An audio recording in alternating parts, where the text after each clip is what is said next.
So today is Wednesday, which means that we got a new update, and it was the release of the shooting stars. For those of you who don't know, a couple of weeks ago I made a video talking about the poll, and they pretty much pulled it and added it to the game already, which is pretty exciting.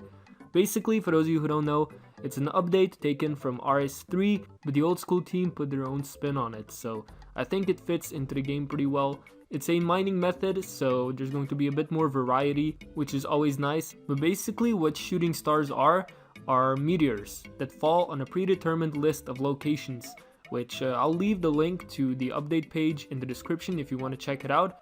There you will find all of the locations and you can just look it up. But basically what it is yeah, these meteors are going to fall on the ground on a random location, and they can be mined for stardust, which is a new currency that you can exchange for rewards at a new NPC that is located where you can buy the mining skill cape. I'll talk more about the rewards later, but to hunt these down somewhat efficiently, you're going to want to join either a clan chat.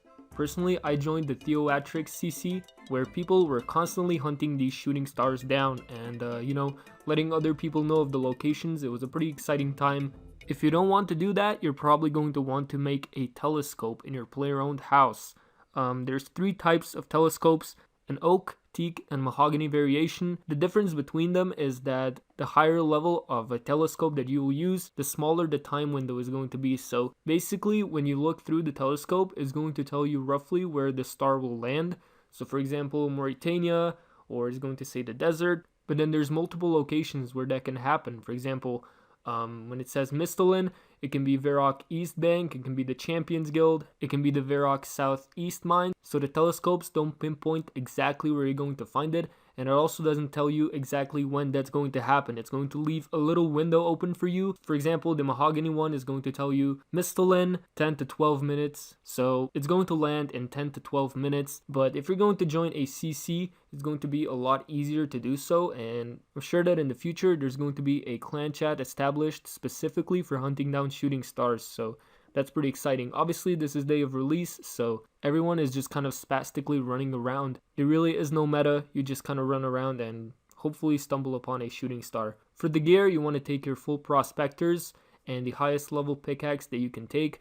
I took the crystal pickaxe, which I would not recommend you to use because you're going to lose charges very quickly, and that 3% mining bonus I don't think is worth it because you are going to eat through those charges very, very quickly. So probably the dragon pickaxe is the best one to use. I didn't have 5 mils, so I took the crystal pickaxe, and yeah, it is what it is. Also, don't bring Varrock armor because it will not give you double stardust, so it's completely useless here. So when a shooting star lands on a location, the first person to mine it is going to get bonus mining XP, and there's going to be a list at the observatory which will tell you the locations of the last 5 shooting stars as well as the names of people who found it, which is pretty cool, I guess. But yeah, when it lands, the first person gets bonus experience, and then the shooting star has a health bar, or maybe it's a timer, but basically people mining it will get stardust and mining experience, and when that timer hits 0, it's going to go down a tier. So for those of you who don't know, shooting stars have 9 tiers. The highest level one requires level 90 mining, and you get 168 XP per dust. So when the timer hits 0, it goes down to level 80 requirement,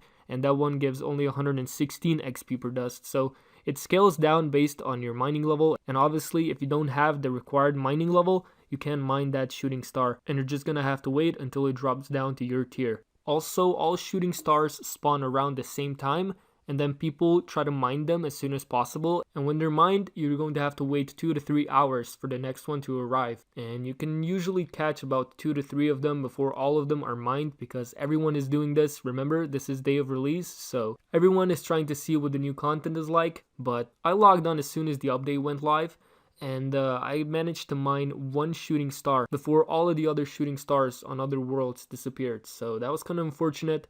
But 2 hours later, I did log back in, and I managed to mine 2 more of them. And yeah, I wanted to showcase how much stardust I got and how much experience I got.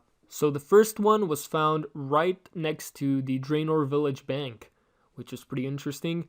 And all of a sudden, there was a ton of people mining it, and it's actually a really nice experience. You click once, you wait until the timer goes down, and then the shooting star goes down a tier. You click again, you AFK, and people were actually talking, which is always nice seeing people be social on this MMO. But yeah, from the first one, I got 157 stardust and 4 uncut sapphires. So I did come to the party pretty late. Yeah, the second one was north of Prifddinas. There's a mining spot on top of this hill. And again, I was pretty late to the party.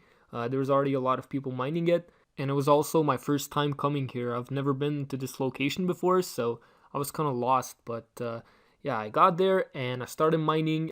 And when I stopped, I had 351 stardust, and I also got an extra sapphire, emerald, and uncut ruby. Then I had to wait for 2 hours for them to respawn, and the first location that I found was Canifis Bank. And yeah, pretty much again the same thing. A lot of people came, and we were all just mining. But I was pretty early to this one, considering a lot of people came after me. But when I finished mining, I had 478 stardust. So that was that. I did go to mine another one, which was south of the Legends Guild, but I was very, very late to it. I pretty much only got like 3 stardust because I got there as soon as it ended. Regardless, you're probably wondering what you can buy with this stardust. So like I said, the shop is found where you buy the mining cape. So right before you go to the mining guild, you go up those ladders, and there's going to be a dwarf named the Surrey, and he's going to sell this celestial ring for 2,000 stardust, which will give you a hidden mining boost of 4 levels, and it can be charged with stardust to give it the effect of basically giving it a 1 in 10 chance of mining double ore, but it's also going to give you XP for it. So it's kind of like a Varrock armor, but better basically. But like I said, you're going to have to charge it with stardust, so you're continuously going to have to mine these shooting stars if you're going to want to use it. The next item that you can buy is a star fragment, which is basically just a recolor of the prospector outfit. You're going to need 1 star fragment for each piece of the prospector outfit, and I believe 1 star fragment costs 3,000 stardust. So there's 4 pieces of the outfit, meaning that you're going to have to spend 12,000 stardust to fully recolor the prospector outfit. And then you can also buy a bag full of gems, which is pretty much the same one as the one found in Motherlode Mine. And you can also buy a soft clay pack, which contains 100 pieces of soft clay. And that's it for the update. I actually really like it. I think to do this efficiently is going to take a couple of days to settle down. Obviously, this is the day of release. Everyone wants to try it out. So yeah, you can probably mine a lot more. Like I said, in the first hour, I only mined 1 of them. And then 2 hours later, I managed to mine 2 more. And I got almost 500 stardust. So yeah, today I'm going to go for 2,000 stardust. I'm going to buy the celestial ring, and tomorrow I'm going to upload a video where I will mine runite ore in Prifddinas for 1 hour with this new celestial ring, and we're going to see how good it is. But yeah, I hope you guys enjoyed this video. If you did, leave a like, and have a wonderful day.